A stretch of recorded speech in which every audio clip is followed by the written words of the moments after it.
I think that that's what our spirit is, and that's what our spirituality, that's how it should serve us in this material world.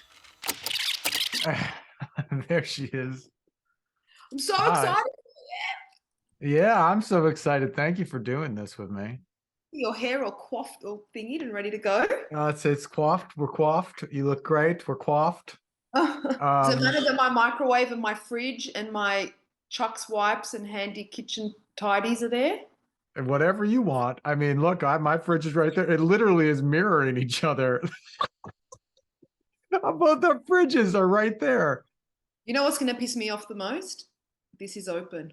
Go shut it. I can't. I'm wearing pajama pants. Oh, well, we're not, this will not be on the Zoom. Or this will not. It'll just be this thing that's like, you know what's so fucked? I've told you that I see faces in everything, right? I don't know about that. All the time. Wait, Faces. hold on. Before we get into, oh wait, I wanted, this needs to get recorded, unless you don't want it to get recorded. Yeah, absolutely. This needs to be part of it. A few moments later. Yeah, I like how you during the break did not go and shut the cupboard. Oh, I didn't. I left it. You're like, let's leave that. All right. Do you want me to put my plant? I've got a plant. Do you want me to put a bit of green there, or is it This nice? is staying in. This is staying in because it's hilarious. No, you know what I do like about this is it's just like you said, it's about the conversation, and I don't want this to feel like an interview. And when I do this with people, I don't want it to be an interview. I just want it to be a conversation, and that's why I'm trying to keep the production level like low. Like it is my kitchen in the background, and this is my normal Zoom background. Yeah, cool. And all right. And you just moved in, and the cabinet, is open, and that's okay. Can I go back? Can I go back to this point for a sec? You know how I was saying about seeing things in things? Yes, I wanted to ask you about that. So I see faces everywhere. So I see faces in shower knobs, in the little socket. And this, I can't help but see that these cupboards here are two eyes, and this microwave is the mouth. Oh. Once you see it, you can't unsee. There's so much in my house that I look at and I'm like, wait, hold on. What are the handles underneath? Are those nipples? Oh, I mean, potentially. I only tend to see eyes and mouths. I don't see any other body parts, unfortunately. So, I just see nipples. Yeah. And that is wonderful. And welcome to your show. Thank you for the. Yeah, I like how the cabinet, if that is the eye, then he's or she or they are essentially winking at us. Yeah, because of the open thing. Yeah, it's that, isn't it? That's nice. How was your walk? Oh, so good. So I woke up this morning because I'd eaten a shit ton of Thai food last night and was feeling like just like heavy and gross. And I've come off a long couple of months of directing and shows. Like it's just been very busy. And so this morning I'm like, I'm just going to get back to it and have a day kind of, to myself and whatever, reconnect. And then I woke up and got the news that my movie is nominated for an actor award. Did you see that at all on my Instagram or thingy? Yes, I was going to ask you about that. So that's like the Oscars for Australia, right? Correct. So it's the yeah. So yeah, we're officially up for nomination for best film, and we're alongside like Baz Luhrmann's Elvis and George Miller's 1,000 Years of Longing. Is that what it's called? Whoa. I probably know those names, but yeah. So it's and we've got best costume design as well. So they're part of like the tech awards, but like best film is just the best one we could be nominated for, obviously. But it's because it's not singling out any department necessarily. It's like a celebration of everyone that worked on the movie. So I woke up to that news, and that just like propelled me to go on this massive like hour and a half walk, and I just had the best fucking morning. Then I got my coffee, and here we are. Salut. Oh my God. Salut. I will have my LaCroix at the same time. LaCroix. Is LaCroix the official sponsor of this podcast series? It will be. LaCroix, it's made appearances in other videos, also Chipotle. I am an idiot because I went to Chipotle last night for my meal prep. That's, what I do. I get the meal prep. I meant to grab an extra bag to have it just sitting here. It should be there. It should be there. And it would have been really funny, but it's not there. For next time, it's okay. For next time. I think that should be a staple of your set design. I appreciate that. So you have the little, what are the tissues, the kitchen tissues? Yeah, so they're Chuck's kitchen wipes, which I needed. And this is Chucks? it's just the brand of the kitchen wipes. That sounds like an Australian brand. Is that is that a ubiquitous brand? Is it everywhere? Yes. Yes, I think they do other things. They've got a product range. I don't know what it is specifically, but they're just the wipes.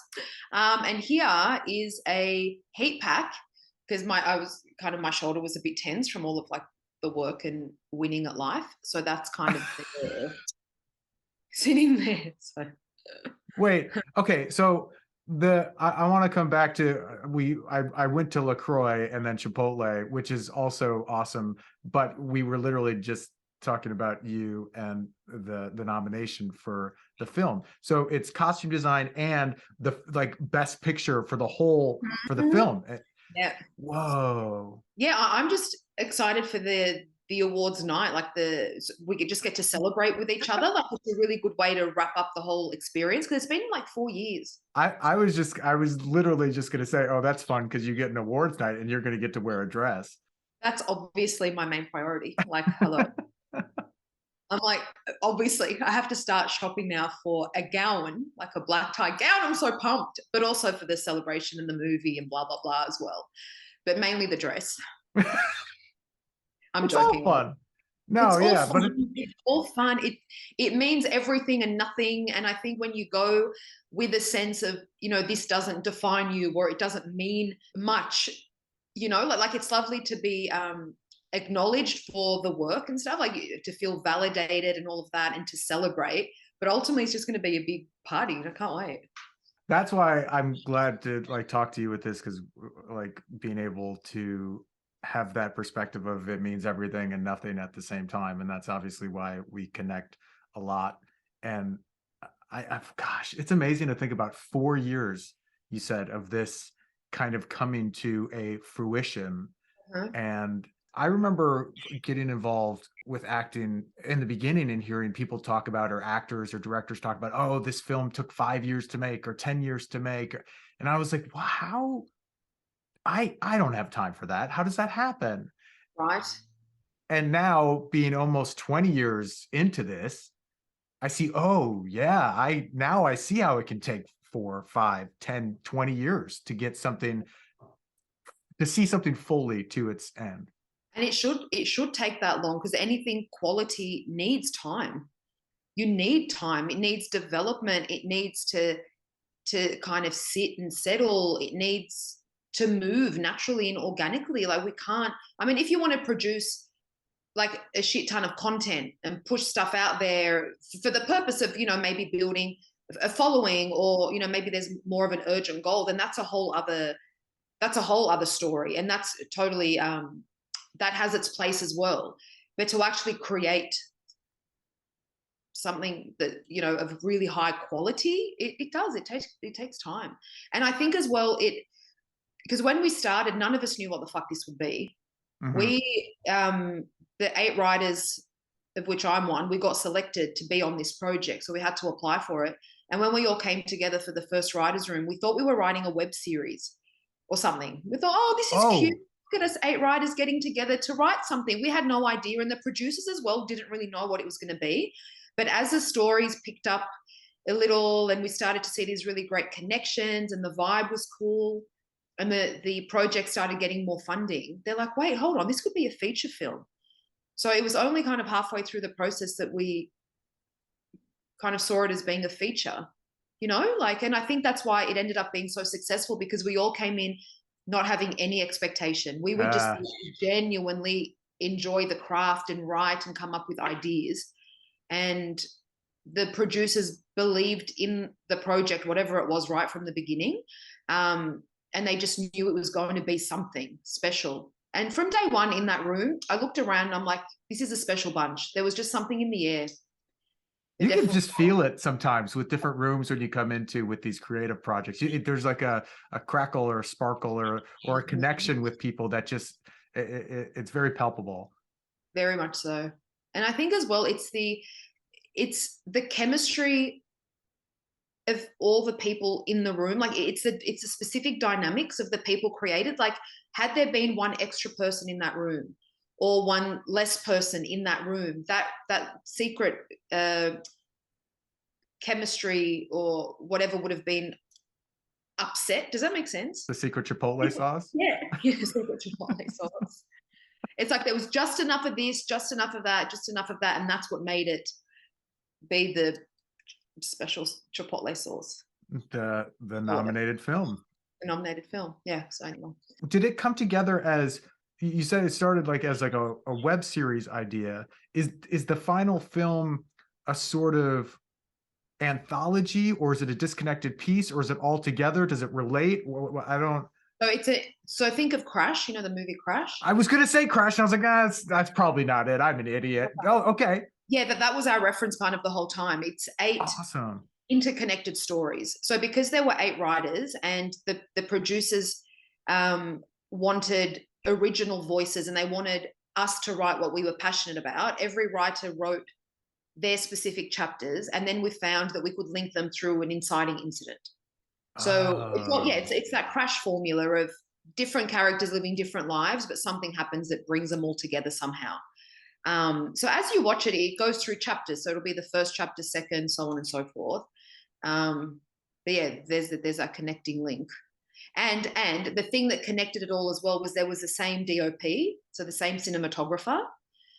So I think, and the same, obviously, sound designer, same production team and all of that sort of stuff. So that's how we were able to make it one cohesive film. But there were 5 directors as well. So can you imagine? Yeah, 8 writers, 5 directors. See? So it's like, how the fuck did this even happen? Well, magic. It's almost like it's magic, and it almost sounds like the way that series are made on like streaming networks. So it just makes me think of something like Game of Thrones, where you have a 8 or 10 episode season and there's multiple directors throughout it, but there is an overarching cohesiveness because of the same sound designers and editors and cinematographers. That's cool. And everyone that came in, it was like they put the writers at the forefront of the project. So like the writers, for example, we were made associate producers, which means that we had say over the production design, say over the casting and all of that. So everyone was really honoring the writer's stories and the writer's vision, and everyone knew that coming in. And typically like that upsets the normal process of making films, right? Because films is very much there's the writer and then they hand that over to the production team, and then the director comes on board, and it's quite hierarchical. Yeah. If that's a word. Hierarchical. I'll take it. But this one was kind of more of a cross kind of a thing. So it's like we've made a new model for how to make films. And you've shown that it can work because you made a great product that is nominated. Yeah. For Best Film. So it became a collaborative process as opposed to a hierarchical process. I will try that word also. Hierarchical. Wow. Yeah. So in the production office, for example, we went to visit the production office, and as the writers, we had to submit research packets. So these documents about how we saw the costume design for our characters, how we saw the set, what that looked like in our minds. And in the production office, they printed off in color all of our research packets, and it lined the walls. It almost looked like an art exhibition. And so everyone who was working on the production team had that for reference, so it was that. That is so cool. So cool. That they actually honored your vision and the other writer's vision as part of the process, instead of the process just kind of stopping when you're done with your script and revisions. Yeah. It's great. I mean, it took time, and the producer said it was, the hardest thing they've ever had to do. But once you kind of implement that process and you see that it works, it's like you can do it again, once you've done it once, you do it again. But what do you think made it so hard for the producer or producers? The fact that you're balancing 8 writers, so essentially 8 mini scripts, and you have to tie them in. And obviously every writer has a different voice. So it's like, okay, how do you manage the tone, the different tones? Then also you've got 5 directors coming on board. They have a different way of working. They're working on one of the chapters that may have an actor from one of the other chapters that another director has worked with. So it's making sure that that character in the other chapter is represented the same way in this chapter. you know. So it's all of it's just a lot of cooks in the kitchen. Yeah. It like expands exponentially with each person that's involved, but you have to, in this model, honor each of those person's visions, and then it just becomes a lot of spinning plates. Yeah. That's cool though. Congratulations. So when is the actual this festival, this award show? December the 7th. And then is that something that is that televised? Is like Lady Gaga gonna perform? Like, is it like No, I don't know. God, I don't know who's performing. Yeah, will it be yeah, it is televised. God, the last one I went to was like 3 or 4 years ago. But it wasn't because I was nominated for anything. It was because I just wanted to go and be part of the, you know, the vibe. Yeah. So yeah, I think it may, yeah, pretty sure it's televised. Yeah, it'll be exciting. That's so exciting. That's great. Now, did you act in this as well? No. Okay. I'm such a silly Billy. Had I known that it was going to be what it was, I would have totally written myself a role in it. Yeah. But I didn't. I do have a tiny cameo. So every writer has a little cameo in their movie. So I play like the main character, the little girl. I play her mother in one scene, but I'm just in the distance, kind of dropping her off and waving. Okay. So there's that, but no, I didn't act in it. I feel like you should be nominated for a supporting actor nomination. It was a gripping performance of mother dropping daughter off at babysitter's house. Really? Was that the character name? Mother dropping off at babysitter's. They wanted that, but it was too long. So it was just a shitty act. They just cut it. Can I tell you though? So it was a car acting scene. Have you ever car acted? Yes. Have you ever moving car acted? Yes. Have you ever reverse car out of driveway car acted? No, and also I don't think I've never been the driver in the car acting scenes that I've been in. Can I tell you, it was 2.5 minutes, 30 seconds maybe of screen time. It was the most nerve-wracking thing because I had the producer's car and I needed to reverse the car out of so I had to pull in, drop my daughter off, reverse the car out of the driveway, wave, and then drive off. Yeah. Because it was a producer's car. They had the streets locked down. There was the safety traffic guy who was there making sure I wasn't bumping anything.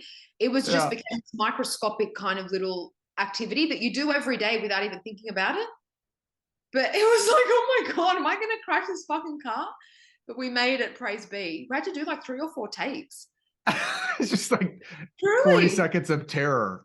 Yeah, it was. Well, I feel like people who haven't done that before would look at that and feel like it's so easy to do. But then when you add in all those factors that you're talking about, it becomes like everybody's looking at you and it's a sweaty experience. It was sweaty, exactly. That's exactly what it was.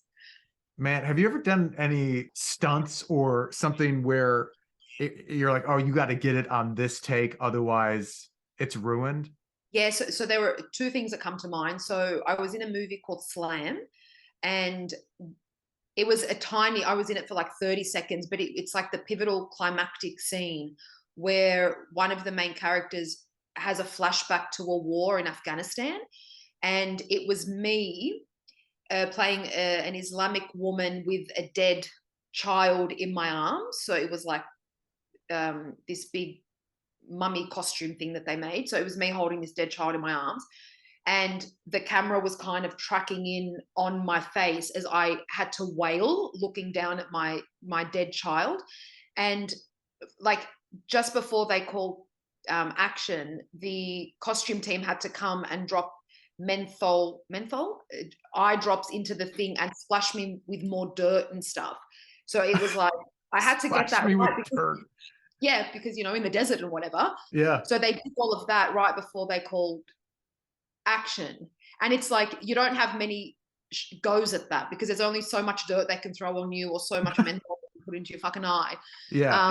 So that was intense. You're like, I got to get this now, and it's got to be believable, which is like, how do we make a believable performance when that sort of pressure's on? And you have, I've actually, that's one of the things that I've always loved about acting, whether it be on stage or in film or in commercials or whatever, is the combination of right brain, left brain at the same time. Oh, yeah, big time. It's a skill to separate those things. So it's like, I'm there as an actor and I have to be in the moment because I have to emote as this woman who's this grieving mother.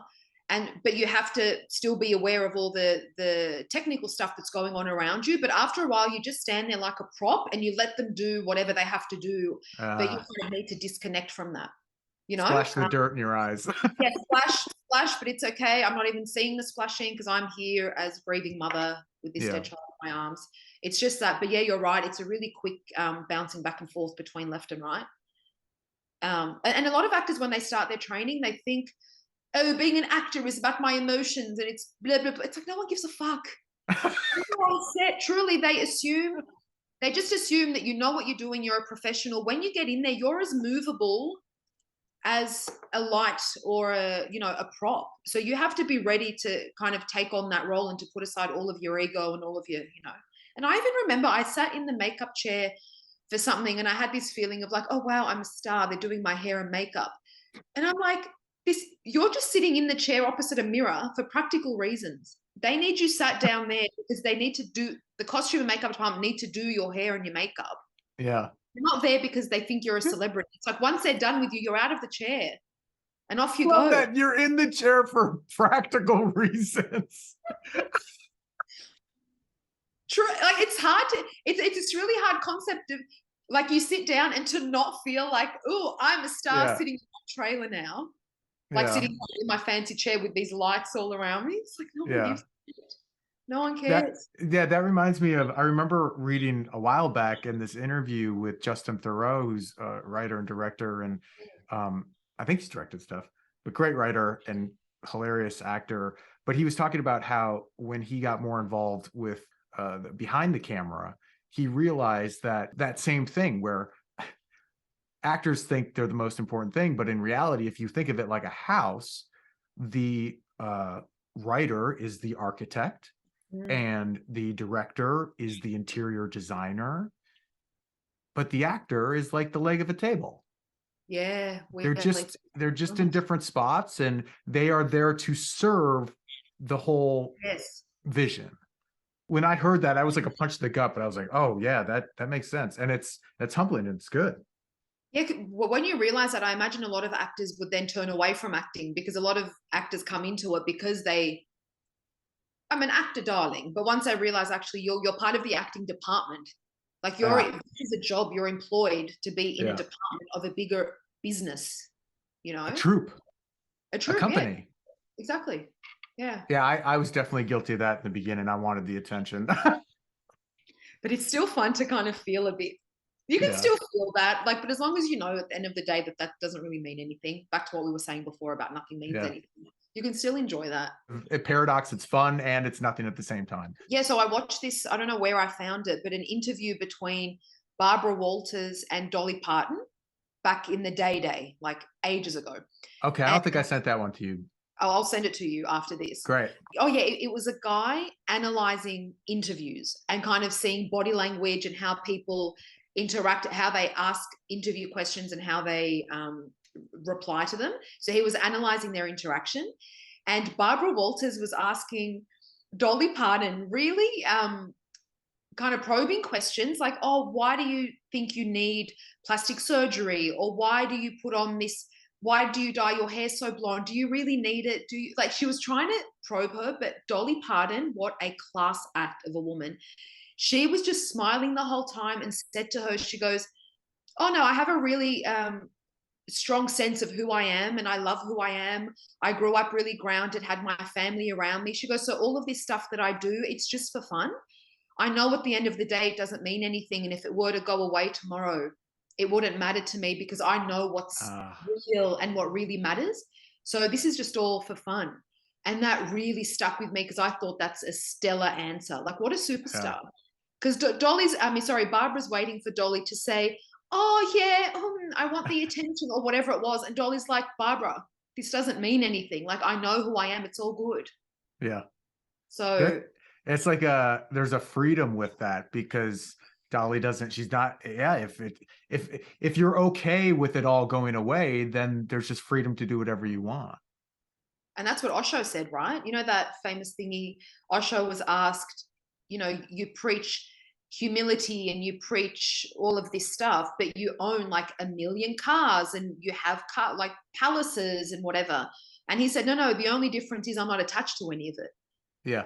There's a reason I have all these material things is just to enjoy them because I'm living in a material world. But if you were to take them away from me, it wouldn't impact me at all. So what a wonderful thing to do, to live to live a life where you get to enjoy all the material stuff, like to fucking indulge, but to not be connected or attached to any of them. How great. You get the best of both worlds. That's sick. Yeah, I've been thinking about that a lot lately, but it's so hard to indulge in all of that, but to not fall into the trap of attachment. Uh-huh. Because it's like you can come into it. You can come into it and feel like, oh, I know what the mirage is. I see through the mirage. So I'm going to just enjoy it. But then before you know it, you're enjoying it and you're lost in the mirage. And no, you're like, but once you know it's a mirage, you can't unknow that. But I get lost still. I get lost. You'll get lost, but ultimately you'll come back out of it. We come back home. You do. You 100% do. Like, for example, these awards, it's like I'm so going to revel in shopping for a red carpet outfit and all of that sort. I'm going to get lost in it. Fuck yes. Yeah. I'm going to totally get myself lost in that because I know I'm going to come out of it because once you see it, you can't unsee it. Yeah. But there are people who genuinely do not see it. And they're the ones that kind of I feel for because they don't have that bigger perspective to come home to. So I reckon indulge safely. I mean, and don't harm people and look after yourself and honor your body and blah, blah, blah. But I mean, we're material people, for fuck's sake. Yeah. We're going to be spirits again. One day when we pass away, we're going to go somewhere. But for now, we're humans, like we're in physical form. Where do you think we go? I think, we return to just nature, I think. We go up in the air. We go into people's memories. We go into the earth. We go into sounds. We go into the ocean. I think we just go back to everything. That's pretty. We go into sounds. I like that. So that means ultimately we don't really ever go anywhere, right? We're always just going to be here. Reabsorbed as a different form. Yeah, I was thinking about that too, this idea. I was watching an interview with Lex Friedman and I can't remember who the other person was, but they were talking about the idea of a second darkness. So the first darkness is before we were born, and then this life is some short light between a second darkness. Oh, I like that. Yeah, and I thought that was interesting too, because, and I think it was Seneca who talked about it as well, where he was saying that why would you be afraid of death when before life was probably the same thing? And of course we can't know for sure, but to think about that, I mean, for me, thinking about death and mortality, and especially with my obsessive compulsiveness and being afraid of like hurting myself or dying, it's interesting to put that into a sort of perspective of, well, what was it before? And that was okay. I mean, I think you weren't stressed about it before. Yeah. I don't think I was. Yeah. So imagine that you won't be on the other end either. And you may, because you don't even remember what happened before.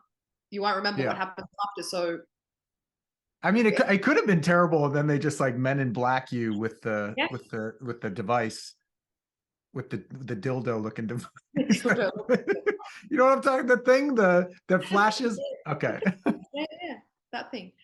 Yeah, maybe that's what happens between each life or darkness. I don't know. Could you imagine if it's something wacky like that? Like, it's not a staircase to heaven. It's just like it's some weird thing that no one's ever. It's just, I don't know. It's funny that we can't report back on it, right? Yeah, I wonder with the people who have had the NDEs, the near-death experiences, how do you quantify that? Because obviously, if they had this experience, you can't dispute their experience because it was their experience. And there's also been weird reports of, I always like the ones where people talk about they were in the operating room and they saw something that there's no way they could have possibly seen it. But how do you corroborate that? And I think that common theme amongst all of those people who have those near-death experiences is there's always some form of light. Yeah. In there's always a light. So maybe that's just it. Maybe we just go back to the light. I don't know. Oh, back to what you were saying before. Yeah, that this is the darkness in between, right? And then the light is on either side. Or that it's the opposite, that there's darkness on either side, and then Right. this is the short bit of light between. But maybe it is the opposite. Maybe it's an inverted image. Yeah. And I mean, I've told you about how my dreams are extremely clear and weird. But I talked to another friend about this, where what if that's our actual reality? And then this, what we're experiencing now, is just a dream or a superfluous thing that's, I don't know, that's weird to think about. It could very well be. Could very well be. In which case, how does that dictate how one lives their life? You know, like, I think at the end of the day, you just get on with things.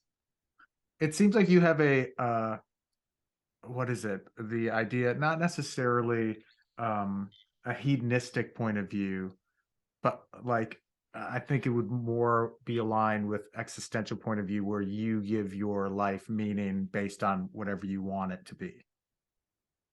Yeah, I think so. I think ultimately there is no one answer. Like, your only answer is really through your subjective experience.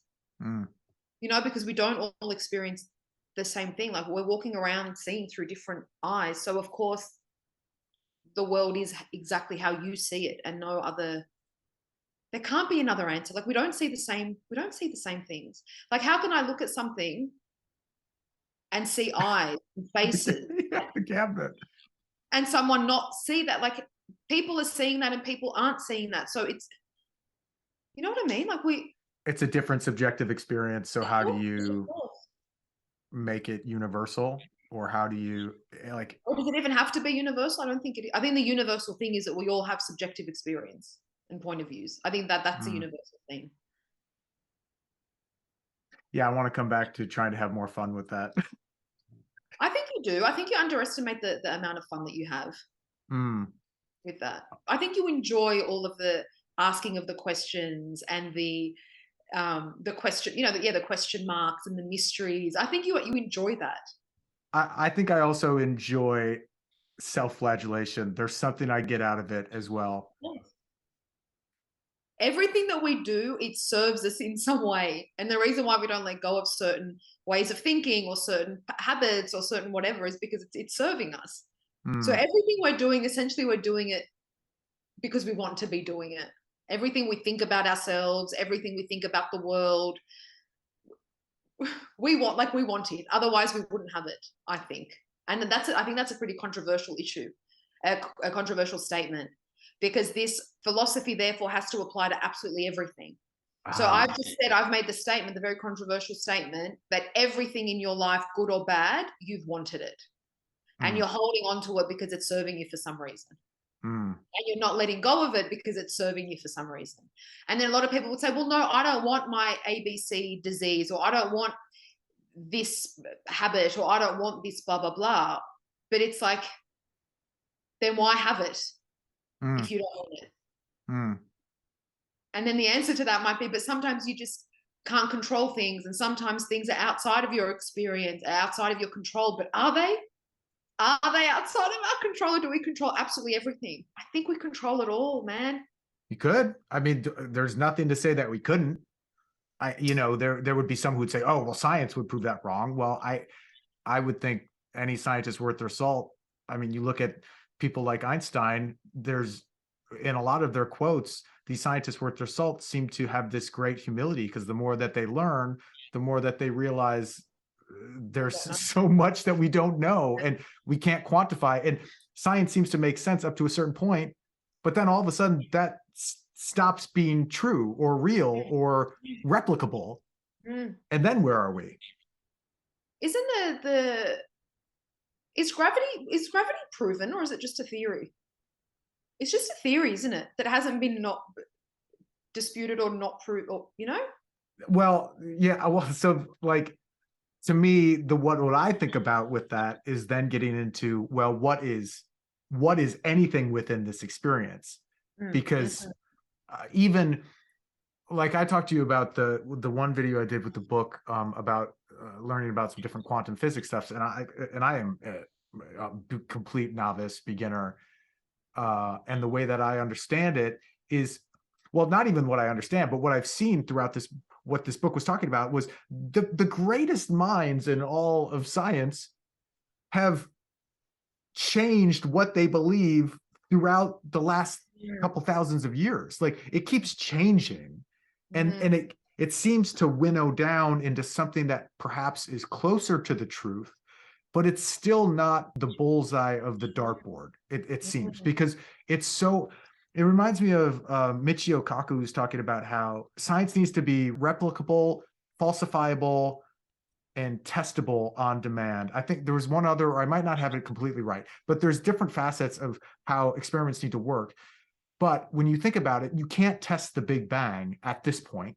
And if we can't test the basis of what we believe, then we need to be humble, or we should be humble, or we can be humble, because yes, the sun will come up tomorrow, probably, and the moon will come up tomorrow, probably, but then at a certain point, it won't. And so as far as the gravity thing goes, we don't even know, like I always say, like whether this is God or just nature in the universe, or ones and zeros in a matrix, or something else that we don't know.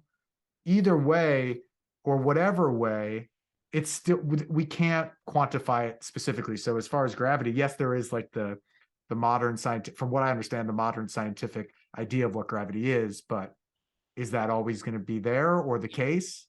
And even if it is, it's still, like you were saying before, within the dome of our experience. The dome of what this is. Of whatever this is, yeah. Like, for example, Albert Einstein existed in our, like, he was just a dude.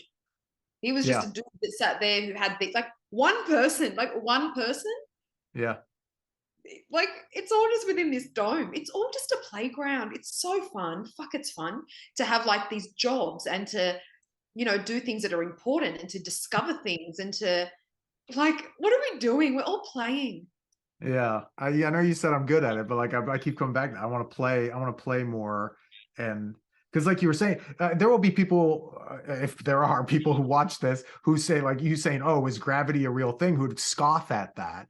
But then when you really start to break these things down, it's like, what are we talking about? What, and that will make me sound like a tin hat conspiracy theorist person. And at the same time, if, like we were saying, if you look at Einstein and some of these people, it really starts to break down in a fascinating way. I look at the reports of UFOs, or I mean, within the last decade, people would be scoffing at that, and now it's just reported upon as a normal thing. The moon, the walking on the moon and stuff as well. Which is with as far as like, did we go or not? Yeah, like the interviews that they did with Buzz and what's his name about it. That may not have been a thing. And I don't like the term conspiracy theorists. I really don't like it. I don't, because it's like a negative connotation, or I mean, shouldn't we be questioning stuff? You know, like who does have the ultimate truth? Like who does, like, why is it a conspiracy? I mean, conspiracy against whom and why? And do you know what I mean? Like, because in order for there to be a conspiracy theorist, you have to be conspiring against something or someone. So then you're saying that this other thing is the true thing that you're then conspiring against. But it's like, well, who gave this thing or this person the hat for the most truthful? You know, like, question the truth hat. The truth hat. It makes me think of Aristotle and the idea of the golden mean, where anything too far on either side of the spectrum seems to present problems. Exactly. So it's okay to ask questions, and it's okay to be skeptical, and in fact healthy. And at the same time, depending on which side of the spectrum you're on, it perhaps could edge onto neurotic behavior. So the conspiracy space is the safest space is just the middle space. Not even the middle, but just the malleable, the moving back and forth between all of it. Yeah, like a balanced space or an open space. An open space. Yeah. I like that. Yeah. An open space. Open. It's funny that we're talking about this because I just recorded a video for, I told you, Khalil Gibran's The Prophet. You're welcome. And yeah, yes, you were the one who introduced me to it.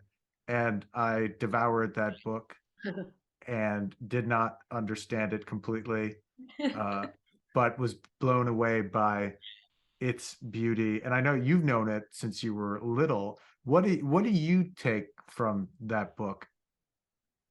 The first word that comes to mind is just the balanced kind of the paradoxes, like as in you can't have the joy without the sorrow. You can't have crime without, what was the other thing? I don't know. The thing how he balances Justice. it all.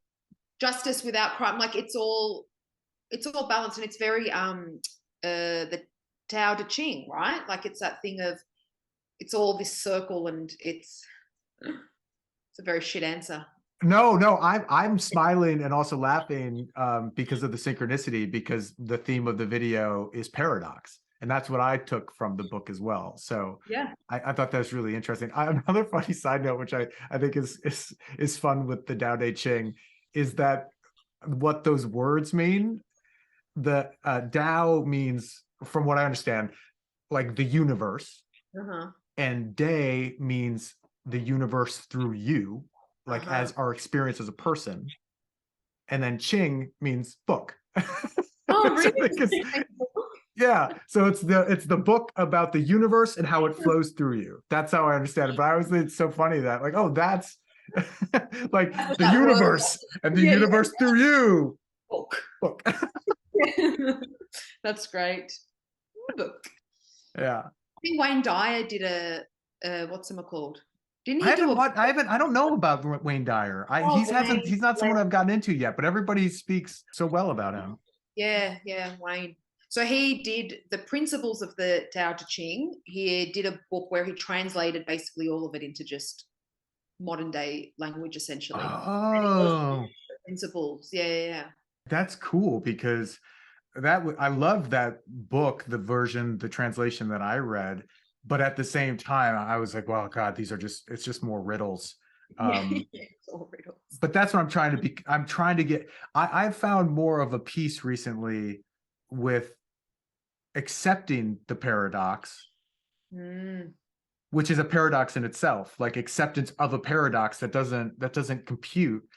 But there's this weird feeling of peace that I get when I just surrender to it. And I'm like, well, we don't know. I will not ever know. Are you becoming more comfortable with that? Like, how do you think you've grown, for example, in the last year, like coming out of the whole COVID thing that we were all stuck in? You know, when I was in LA last time, that was like almost a year ago.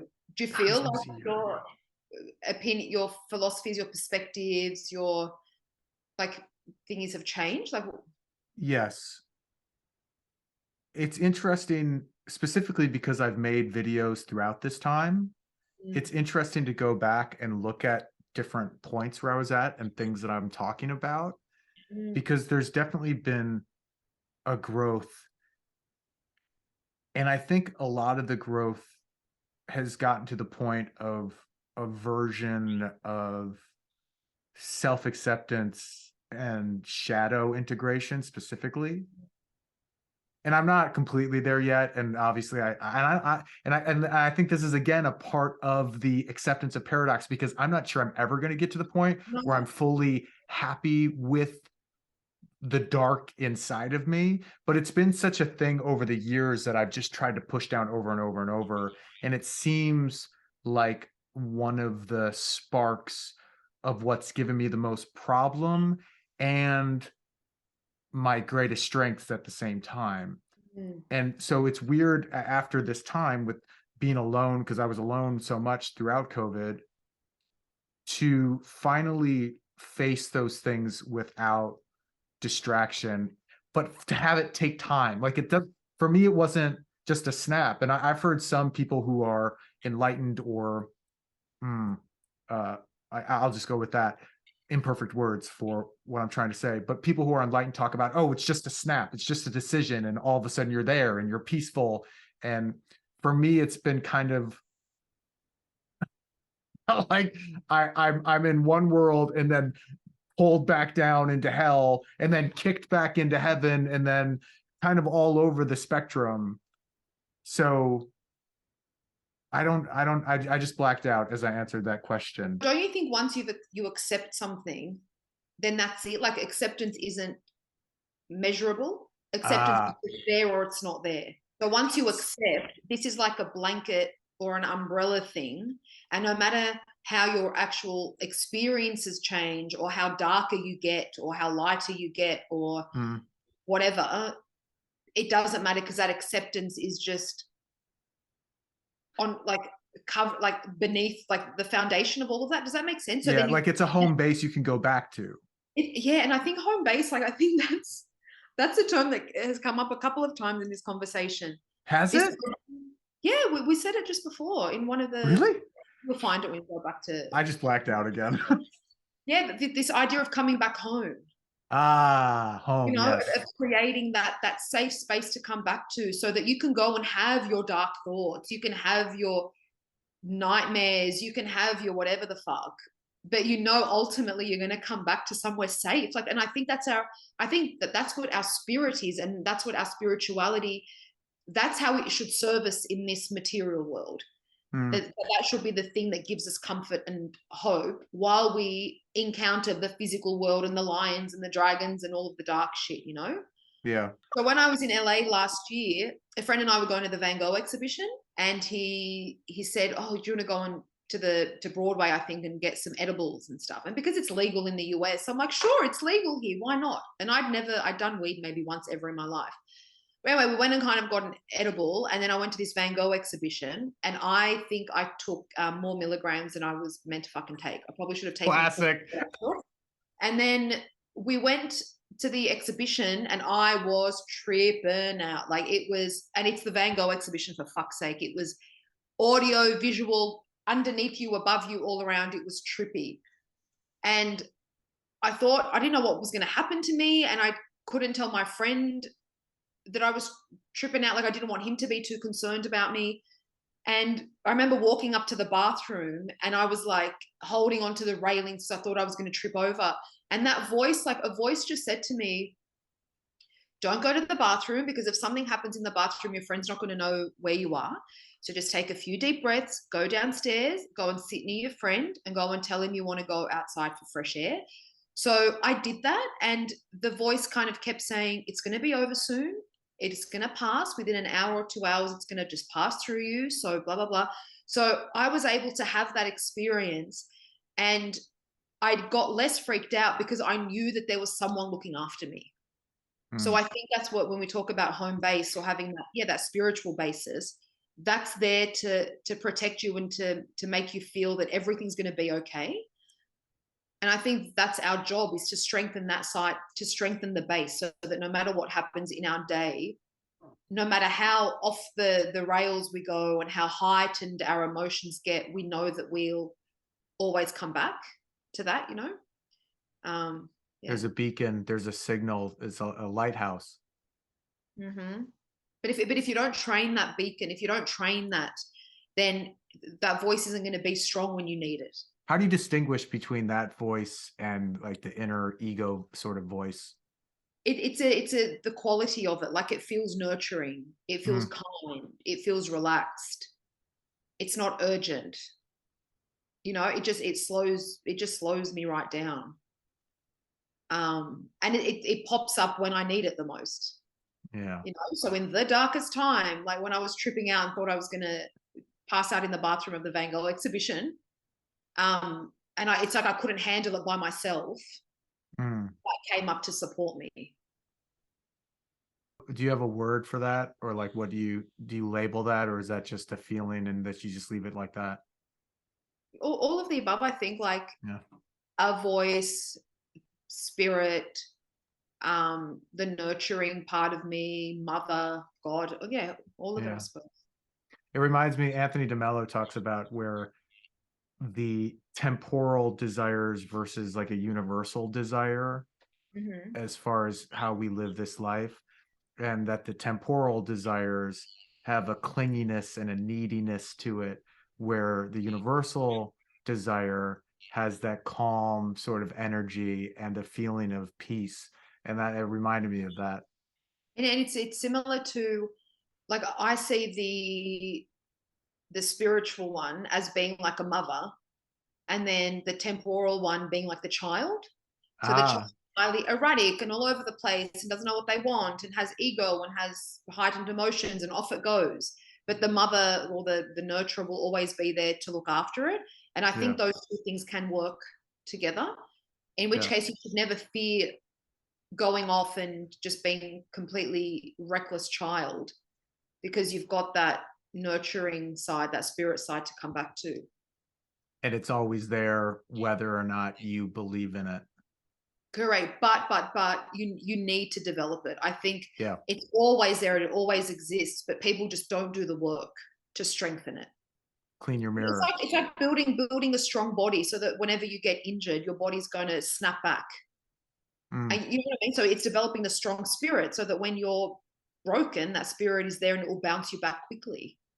I'm reading a book right now from Richard Rohr, and he talks about how perhaps hell in this life is not only something that's bound to happen, but also necessary to Mm. find heaven, Oh, because without it, we're too comfortable to change.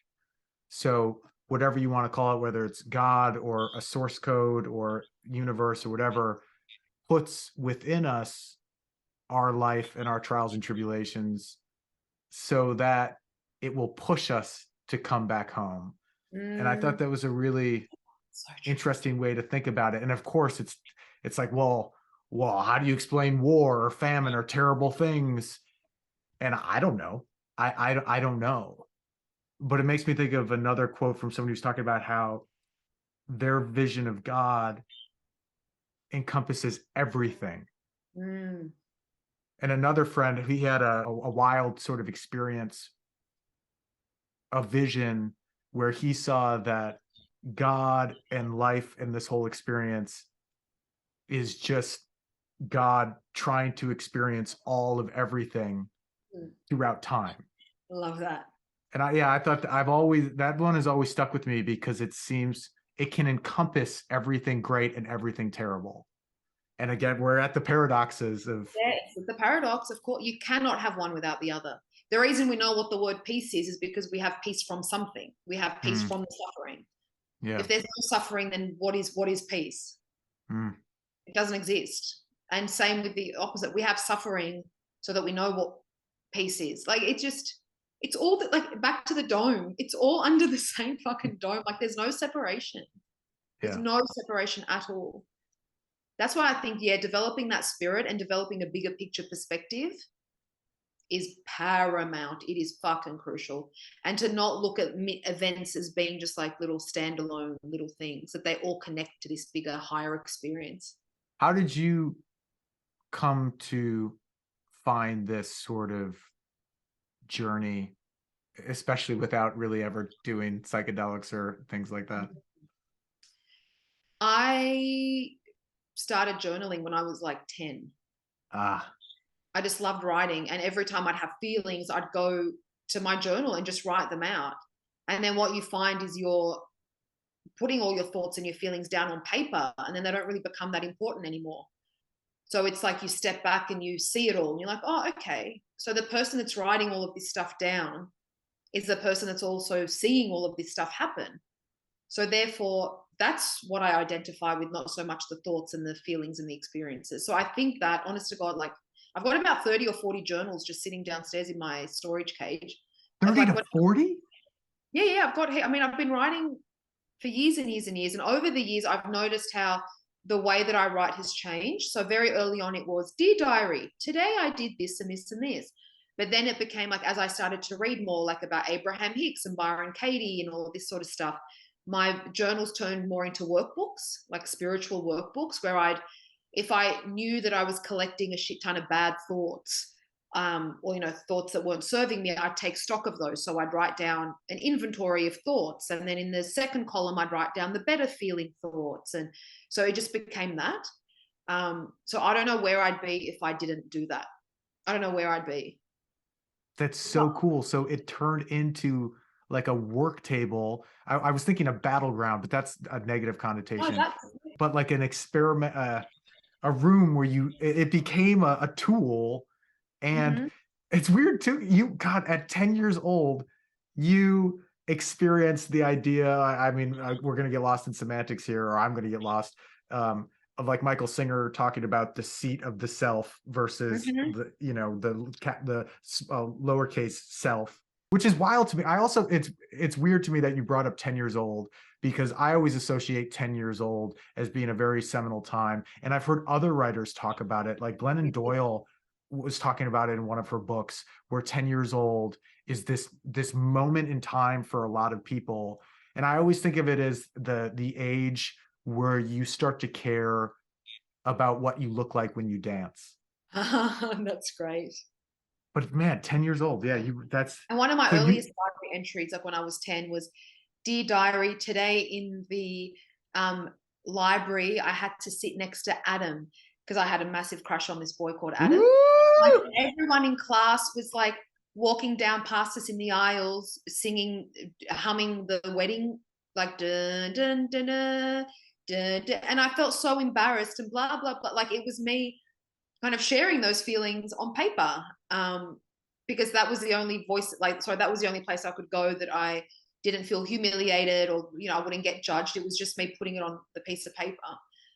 So that you had that, you knew that feeling of humiliation or shame, or a recognition of self and how you relate to others and how you are perceived. Like, with that, you started writing. Are you friends with Adam on Facebook? Oh, Adam's dead. Oh, jeez. Oh, no. Yeah, he died when we were 30. Bless him.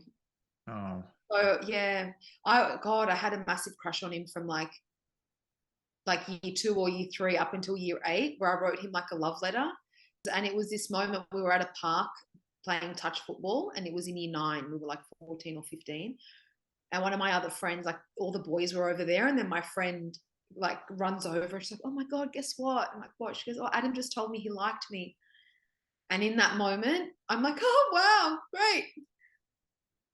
And then I said to my other friend, I'm like, "Can we go?" So we ran back to my house, and it was raining, and I was crying in the rain, going like, So I think from that moment, and I've brought this up a lot in my therapy sessions. I think from that moment, my relationship with men was a thing of like, I'm not going to be chosen. Like, I'll always be not picked. Yeah. Yeah, which I've worked on a lot. I don't know if that still sits there. Like, I think I've resolved it a little bit, but that was my earliest memory of me liking someone. They're not going to like you back. And I feel so sad for my 14, 15-year-old self. Bless her. Bless her. Now, if I had to give her advice, I'd be like, "Bitch, you go over and you tell him that you like him. Ask him out on a date," or something. Anyway. I like to think of how when your friend came up to you and said, "Guess what?" and you had to respond. That was some of your first acting work. True. It was. I love how you told that story, because I could visualize all of that happening in the rain. It was like a movie. It was great. Yeah, 100%. Oh man. Anyway, you win some, you lose some. You win some, you lose some. Yeah. What I wanted to ask you, like, because you just directed. So I directed a one-woman show, and then directed a project called the Monologue Collective, which is like a series of 10 monologues written and performed by young people. And that wrapped yesterday, so that was fun. I saw on your Instagram that you were excited about things that you've learned from it, and wanted to write a small ebook, which I would read definitely. What changed for you? Because you've been acting and teaching for a long time. Was this your first time directing? And No, I didn't think so. What? Before. I think it was because it was such a concentrated period of time, and within that, I was also helping develop the scripts.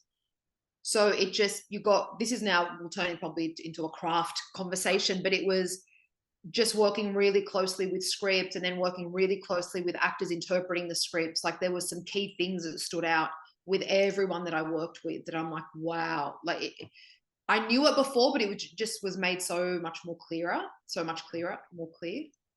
Wait, I have a question. I thought it was, what am I missing? Because you said a one-woman show, but then you said multiple actors. The one-woman show was one actor and her script, and then the other project was the monologue. So that was 10. Oh, there's 2 different projects here. Correct, 2 different projects. Yeah. Were they at the same space and on the same night, or is it 2 just completely different things? And I'm just putting them together. It's completely different things. I'm the idiot. Okay, I figured. So you worked on the one-woman show and then the different monologues. So what specifically was it that changed? Because I find that interesting because you are such a seasoned actress. Two things. So one, from the writing perspective, a lot of the writers that I read their work and we were working through their stuff, I'd ask them a simple question of, who's your character talking to? And most of them were like, oh no, this is just a stream of consciousness monologue. They're just talking to themselves. And I'm like, that's not theater, that's not drama, that's not a script. If you want your character to be talking to themselves or just to be saying a speech for the sake of it, then put it in the form of an essay or go and share your findings in another format. A monologue is on stage. It's people, a character talking to another character because they want something from them. And I think this is a thing, especially with young writers, is that they see writing as a chance to share their voice, which is so fucking important. But that voice has to be filtered through the actual medium of a monologue and of drama. So you need to take all of your feelings and your emotions and the thing that you want to say, but then you need to craft them and put them in the shape of a character that's in a setting, that's talking to someone, and actually tell it through story, not just straight through the saying of the opinion. Does that make sense? So you have to convert it into the medium. Exactly. So it's not just an essay. Yes, correct. If you just want to share your opinions and your opinion on toxic masculinity or your opinion on gender, for example, or love, lost, then write a book of essays. But if you want to convert it for the stage, then you have to adhere to the principles of a monologue or of a scene. And it's someone somewhere that wants to talk to someone for a reason. So that was the thing that really was made apparent, that I think a lot of young writers don't know this. And I'd ask them again a question like, where is this set? And a lot of them didn't really have a specific concrete setting. And I'm like, okay, but this now is going to be difficult for your actor who has to come on board now and turn this into a scene. They need to know where they are so they can start building their world and they can start doing their work as an actor. And full props to these writers. Like, they were between 15 to 17 and the stuff they were writing about was so fucking awesome. So it was just great to help them kind of develop those skills. And then on the flip side, the actors would take a script and I'm so guilty of this as well. And I think a lot of actors, when we watch movies and TV shows, we see the actors emoting and we see them having all the feelings, but we don't realize that the actors aren't going in there doing all of the feelings. They're going in there acting. They're doing actions and moving and they're blocking and they've got physicalities, and all that leads to them feeling. A lot of the actors I was working with, they thought that they had to come in and generate all this feeling and then start a scene, or generate the feeling and then deliver the performance.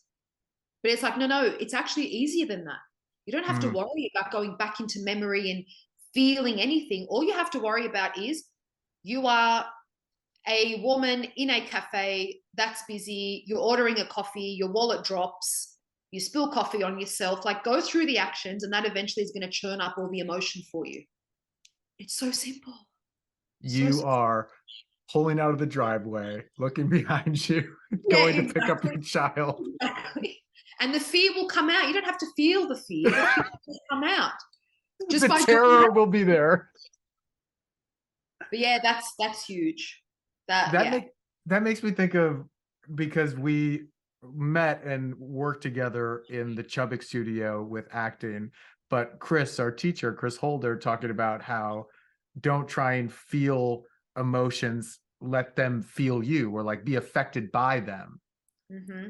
And I was certainly guilty of that for a lot of my career. Like, I need to generate this emotion and then get into it, and I'm awesome because I can get to this emotion. But it's easier than that. You can just be there and be in that left brain, right brain, and then you will be affected. Of course. If you know where the world is, if you know what your character is doing, if you know what the situation is. So see, that's why it's important for writers to make that clear, so that when an actor picks up the script, they've got that world there ready to enter into and play around in. And a lot of actors, we've got really strong imaginations. We know how to play. Like if you're like, okay, you're at a pizza shop and it's busy and your pizza's late, go improvise something. We know how to take in all of those situations. We know how to live them. So we need to trust and play. And from that, we'll be affected. And then that's when the emotions come out. Hey, I'm hungry. Where's my pizza? Yeah, exactly. So yeah, super, super important. It's just do you put pineapple on pizza? I love pineapple on pizza. I haven't had it in about 20 years, but yeah, I do not take pineapple off pizza. So do you guys have a lot of pineapple on your pizza in the US? I mean, I also haven't had pizza in a while. I did work for Domino's Pizza. I was a part of that corporation, that company. I was a driver and I loved that job. I would listen to Green Day and deliver pizzas to very happy people back in Wisconsin. Yeah. I like the sweet and the savory and the different things, even though I'm militant about my diet now. But it's keto. Props. Keto. Well, I feel decent, and I start to get nervous when I talk about it. I feel so like I feel shameful about it. It just feels weird. There's such a stigma, I feel like. But maybe that's just me putting it on me. And what does it matter? What does it matter? I did it because of the Lyme disease. And I had heard from Tim Ferriss anecdotally that it can help people with residual symptoms.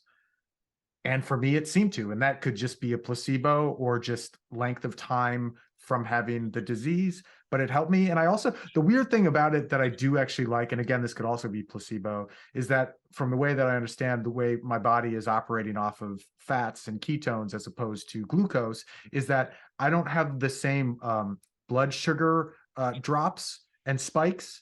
So throughout the day, I'm not a slave to food anymore. Like, I don't think about food really. Whereas in the past, if it had been 4 hours, I needed to eat or I got hangry. Now it's like, oh, hey, there's almost like a primal calling of like, hey, you could eat, but I don't need to. And I don't even really think about it. It's very bizarre. So for that purpose, I actually like it because I just don't need to think about food as much. But I understand with some people, food is life and everything, and it's great. I wish I enjoyed it that much and wasn't so neurotic and weird about food and allergies and fats.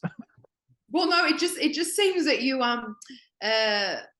food is just a function for you. It's just to give you the energy to live.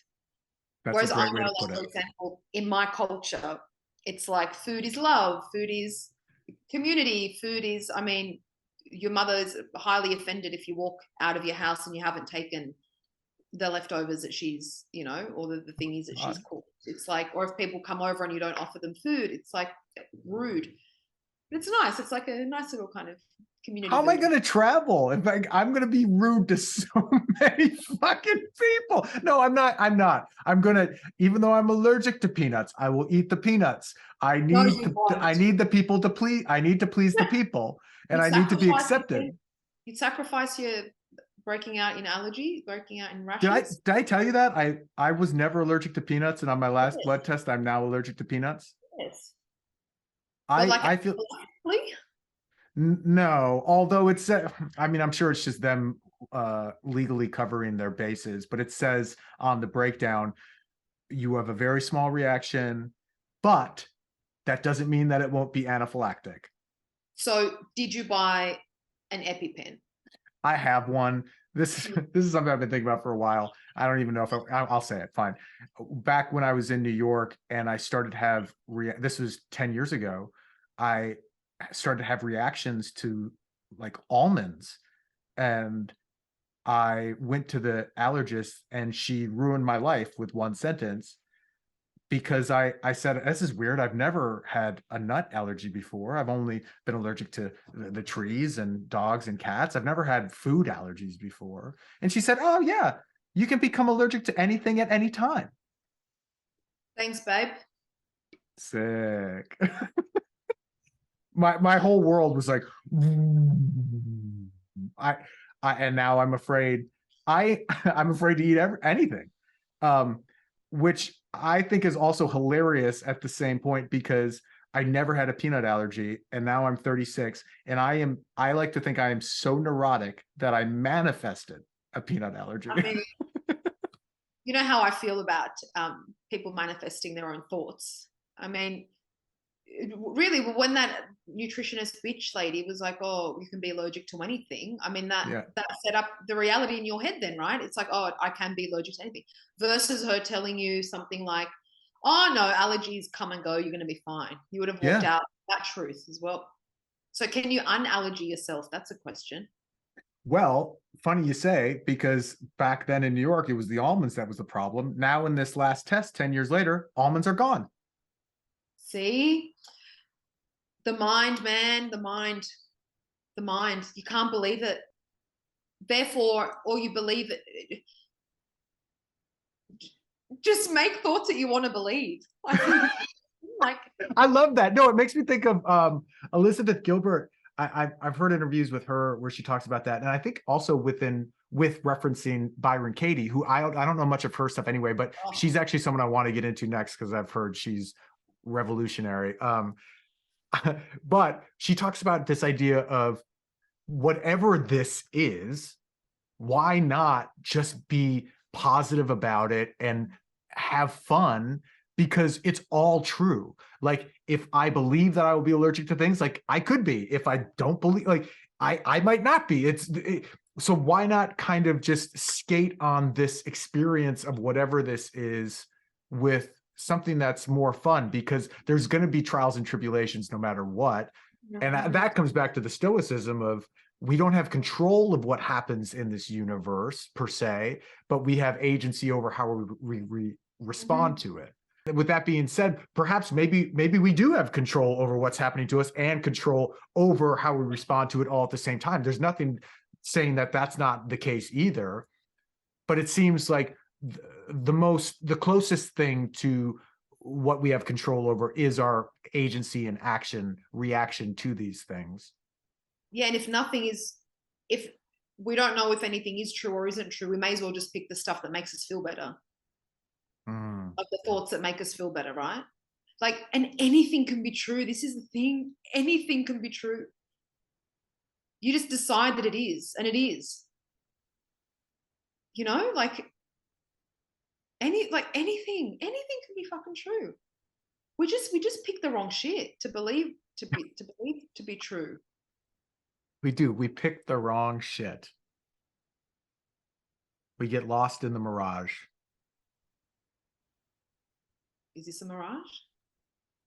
I mean, this is just ones and zeros on the internet, really. Yeah, crazy. So why not then try and enjoy whatever this is? And I think that's the theme of this conversation, don't you think? Been a lot of themes, but I think that we don't know. The only thing you can control is your thoughts and how you feel about shit. Nothing really ultimately matters, but as long as you have a spiritual basis, you're going to be fine. So go off and enjoy all the material stuff because it's fun. Hedonism is fun, isn't it? What do you think I'm missing out on as far as in the material world? Because you've talked to me throughout the pandemic, and again, I was alone for a lot of it, and that was kind of self-inflicted, also worried about some health things and just not knowing what things are. I took a little bit more of a conservative approach as far as me being out and around people. And I also, like we talked about, I got something out of it because I wanted to push myself to see how long I could go. At one point, I think I hadn't touched another human for 8 months. Yeah, and wow. Yeah.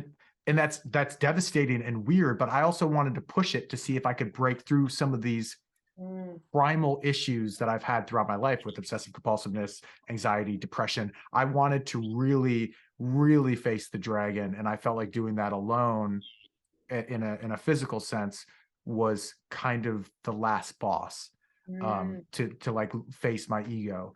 But now as the world is transitioning again, and I feel like I look at you as somebody who is so good at living life in fun and interesting ways. What do you think I'm missing out on or could incorporate into my life?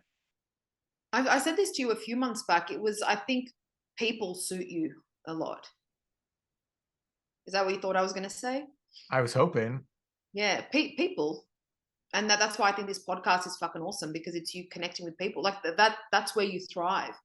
So that's why when you were telling me, oh, you're going to this party or this pool thing or this whatever with other people, it was like, fuck yes, go. Like you're wasted. I fucking hate that word, but it's just like it's like just sitting there and not being connected to people. It's like, but that's you. Like, and remember you said from when you were really young, you used to love socializing with people and like, you know, being the jokester and the storyteller and all of that sort of stuff. Like that suits you a lot. So it's just more of that. And I mean, and because LA is so great in terms of like the weather's always quite nice and, you know, like there's just so many chances to get out and about and amongst it. Like, and I'm excited for you to start embracing not just people again, but like experiences, like going to Lebanese restaurants or going to kind of thingies where, you know, like you're starting, like where you can start to enjoy material stuff a little more. So I think people is the first step. And then I think after that, it's all the other stuff. I think. I enjoy my Mazda Miata. What is that? I don't know what that is. It's a little convertible car. It's a very, very tiny car. People would say it's cute. Yeah. But I love it because it's manual and it has a convertible, and that's living in LA. You need to start going for road trips, start going for hikes, like picnic, like just experiences, man. Like 2023, it's the year of the material, I reckon, because you've been working so hard on the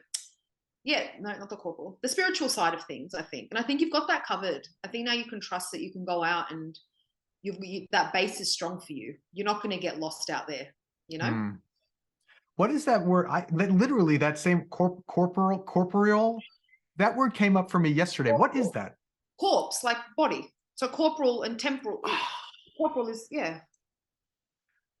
It's a great Wordle word. Yeah, Wordle. We've not Wordled in a long time. No, we need to Wordle, Octurtle. What's the other one? Wordle, Wordle. Quirtle. All the Erdles. It's 11:11. Make a wish. That's what they say, right? Well, I wish that this podcast, I'm very excited for this podcast of yours, and I can't wait to see all your other interviews and how you edit this and and send it out, and I'll share the shit out of it. Thank you. And thank you for being a part of it. The last thing I want to say, I thought it was cool because before I did this with you, and as I was thinking about what I want this sort of thing to be, I was writing down different words and ideas for it. And a word that keep coming up all the time was connection. And you just said that multiple times within that about me wanting to connect with people. So I'm very grateful that you joined me for this first version of Connection. Thank you. Is that what it's called? I don't know if it'll be called that. I think I'm going to just release it on my channel for various reasons, but it'll just be on my channel as just another portion of content. It's just the way you said that now. You said, thank you for joining me for this first first episode of Connection or something. And I'm like, oh, okay. Interesting. Could be. As we iterate and move on, maybe that'll be Because as we said in the beginning, the end comes back to the beginning. It's a cycle. I don't want it to feel these things to feel like interviews. I want to have conversation with people. Mm-hmm. I want to get out there in a metaphorical sense, because here we are. I'm just literally at home, but get out. I'm in Australia with you right now talking. Oh, welcome. You're in Sydney. It's 11 a.m. on a Sunday. Yeah. Yeah. What a life. What a time. But I want to be able to connect with people. Cool. Well, thank you for having me. Thank you for being here.